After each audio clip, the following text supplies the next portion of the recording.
জয়গুরু। পরমদয়াল শ্রী শ্রী ঠাকুরের শ্রীচরণে জানাই ভূমিষ্ঠ প্রণাম। আপনাদের প্রত্যেককে জানাই আনন্দিত জয়গুরু।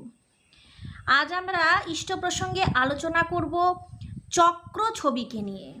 আপনার কি এখনো পর্যন্ত চক্র ছবি নিয়ে ধ্যান করছেন? আমাদের প্রত্যেকেরই উচিত চক্র ছবি নিয়ে ধ্যান করা, কারণ এই চক্র ছবি নিয়ে ধ্যান করলে আমাদের যে ভেতরের কথাগুলো সেগুলো আমরা নিবেদন করতে পারি। আর এগুলো নিবেদন করার পর আমরা অনেকটা নিজেদের হালকা বোধ করি। আপনার পাশে আপনার কেউ প্রিয়জন থাকলে, আপনার মনের কোনো মানুষ থাকলে, আপনি যেমন আপনার কথাগুলোকে, জমে থাকা কথাগুলোকে শেয়ার করে একেবারে হালকা হয়ে যান, ঠিক সেরকম চক্র ছবির সামনে আপনার সমস্ত কথাগুলোকে নিবেদন করে দেখুন। এক হচ্ছে আপনি সমাধান পাবেন, দুই হচ্ছে আপনার নিজেকে অনেকটা হালকা বোধ হবে। আমার যত মনের কথা আমি তাকেই নিবেদন করব, যাকে বললে সুযোগ না নিয়ে বরং সমাধান হয়। তো তাকেই আমরা আমাদের মনের কথাগুলো একে একে করে বলবো। তার মধ্যে শ্রী শ্রী ঠাকুরকে আমরা কি কি বলবো না বলবো, আজকে সেই বিষয়ে আমাদের কথাবার্তা আলোচনা হবে। আর এগুলো বলেছেন অবিন্দা। আমরা প্রত্যেক দিন চক্র ফটোকে নিয়ে 5 থেকে 7 মিনিট ধ্যান করব। এটাকে চক্র ধ্যান বলে। যখন চক্র ছবিটা আমি নিয়ে বসবো, আমার সামনে চক্র ছবির সে মাঝের অংশটা সেটা চোখের সামনে থাকবে এবং আমি আমার যে নাম, বীজ নাম, সেটা আমি জপ করব মনে মনে। না নড়বে ঠোঁট, না নড়বে মুখ। খুব ভালো করে বুঝে নেন, কারণ আমি ঠাকুর বাড়িতে খুব ভালো একজন ঋত্বিক দেবতার কাছ থেকে শুনেছি, একদম আচার্যদেবের কাছে যিনি থাকেন তার কাছ থেকে শুনেছি, ধ্যান তখনই সার্থক হয়, তখনই ধ্যানটা আমাদের শরীরে, মনে, সব জায়গায় কাজ করে, যখন আমরা এই নাম ধ্যানটা, ঠাকুরের বীজ নামটা মনে মনে জপ করতে থাকি। কিন্তু যখন আমরা আমাদের ধ্যানটা আমরা ঠোঁট নড়বে, মুখ নড়বে এমনভাবে ধ্যান করি, সেটা কিন্তু হয় না। এতে মন বেশি চঞ্চল হয়, সময়ের ভাবনা বেশি আসে যে আর কতক্ষণ করব। যখন আপনি ধ্যান করতে করতে আপনার এই ধ্যানের ভাবনা মনে চলে আসে, তখন সেটা ভুল হয়। তার জন্য ধ্যানটা মনে মনে করতে হয়। আপনি এই নাম ধ্যানটা কিভাবে করবেন? প্রত্যেক দিন 5 থেকে 7 মিনিট চক্র ধ্যান করুন। আপনার যখন আস্তে আস্তে চোখ জ্বলবে আস্তে আস্তে, তখন আপনি কিন্তু ভালোভাবে চোখ খুলুন আর ধ্যানটাকে ভালোভাবে সম্পন্ন করুন। এই যে পূজনীয় অবিন্দা এই চক্র ধ্যান সম্পর্কিত 2-4টি কথা বললেন, সেগুলো একটু আমরা শুনে নিই। দীক্ষার সময় আমাদের সবাইকে নাম ধ্যান শেখানো হয়েছিল। প্রতিদিন আমরা অন্তত 5 মিনিটের অভ্যাস করতে পারি। অনেক সময় দেখা যায় ধ্যান করার সময় আজ্ঞাচক্রে আমরা বেশিক্ষণ ঠাকুরের ছবিটি চিন্তা করতে পারি না, কিন্তু আমাদের মা বাবা বা অন্য কোনো প্রিয়জনের ছবি তার চেয়ে বেশি সময় আমরা নিজেদের চোখে ধরে রাখতে পারি। কেন পারি? কারণ তাদের প্রতি ভালোবাসাটা খুব ঘন, খুব গাঢ়, তার জন্য। কিন্তু আমি যখন চোখটা বন্ধ করে নামের উদ্দেশ্যে চক্র ছবিটা সামনে নিয়ে বসি, তখন আমার চিন্তাটা হয় না ভালোভাবে। আমি এই আজ্ঞাচক্রে ধরে রাখতে পারি না ঠাকুরকে। যতক্ষণ যে ধরে রাখতে পারবে তার ততই লাভ। কারণ আমরা আমাদের প্রতিদিনের জীবনে কাছে পাই, অনুভব করি। কাদের অনুভব করি? তাদেরকে, বাবাকে, মাকে। তার জন্য তাদের ছবিগুলো আমরা ধরে রাখতে পারি। তাই এখন থেকে নাম ধ্যান করার সময় আমরা ঠাকুরের চক্র ছবিটি নিয়ে বসবো এবং ঠাকুরের সঙ্গে নিজেদের সুখ দুঃখের কথা, আনন্দের কথা বলবো। শুধু যে আমার এই হলো না, ওই পারলাম না, এই নেই, ওই নেই, সেখানে যেতে হবে, ওখানে যেতে হবে, নানা রকম সমস্যায় তাকে জড়িয়ে দিলাম, এমনটা নয়। চক্র ছবির সঙ্গে আপনার সুখের কথা, দুঃখের কথা, আনন্দের কথা, এই যে আপনার জীবনে একটা আনন্দ হচ্ছে, আনন্দ এসেছে, সেই কথাও আপনি সেই চক্র ছবির সামনে নিবেদন করুন। আপনার সমস্যাগুলোও আপনি আপনার চক্র ছবির সাথেই নিবেদন করুন। তো এরকম অভ্যাসে আমরা ঠাকুরের রূপ অনেক বেশি সময় বন্ধ করেও আজ্ঞাচক্রে ধরে রাখতে পারবো। এটা একটা বিশেষ কৌশল বলে দিলেন পূজনীয় অবিন্দা। এই চক্র ছবিকে আজ্ঞাচক্রে কিভাবে ধরে রাখবো, এটা একটা বিশেষ কৌশল। যখন আমরা চক্র ছবির সাথে বিভিন্ন আলাপ আলোচনা করব মনে মনে, তখন আমার এই জায়গা থেকে ছবিটা কিন্তু হারাবে না। তো এটা একটা বিশেষ কৌশল, এটা যেন আমাদের প্রত্যেকের মাথায় থাকে। তারপর আমরা নাম ধ্যান শুরু করব। নাম ধ্যান দিয়েই আমরা আমাদের শ্রী শ্রী ঠাকুরকে অনুভব করব। শ্রী শ্রী বরদার একটি রবীন্দ্রসঙ্গীত খুবই প্রিয় ছিল, আপনারাও নিশ্চয়ই জানেন।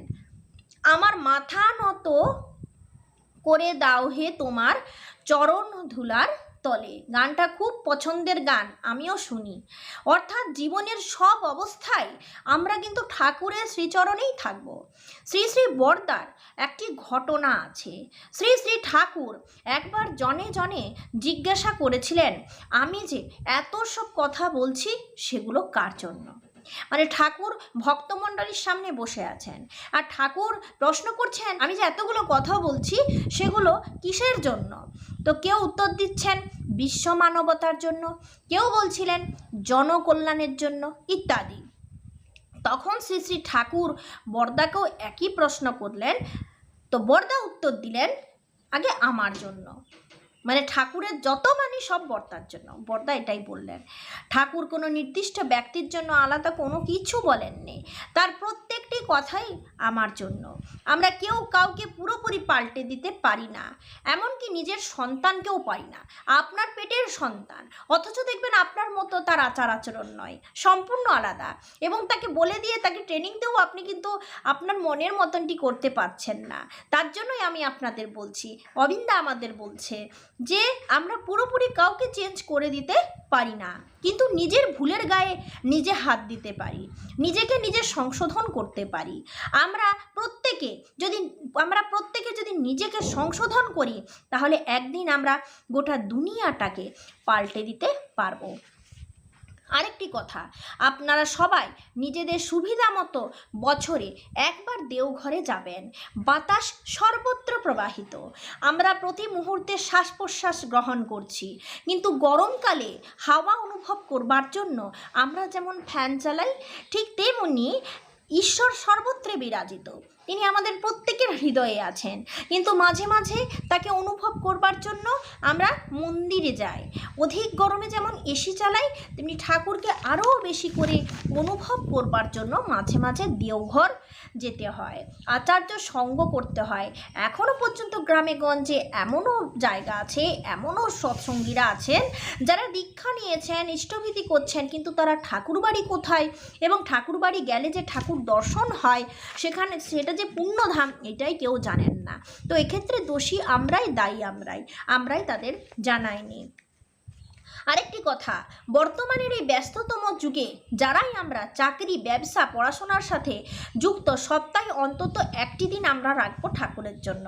আমরা সকলেই ব্যস্ত, দেখুন আমরা সকলে ব্যস্ত। আমরা কেউ চাকরি করছি, কেউ ব্যবসা করছি, কেউ পড়াশোনা করছি, কেউ টিউশন পড়াচ্ছি, যে কোনো একটা কাজে, রান্নাতে ব্যস্ত, কিছু না কিছুতে আমরা ব্যস্ত। তো আমরা একটা দিন আমরা ঠাকুরকে সময় দেবো। সোম থেকে শুক্র আমরা এমনভাবে কাজগুলি শেষ করব যাতে কর্মক্ষেত্রে কোনো রকম সমস্যা না হয়।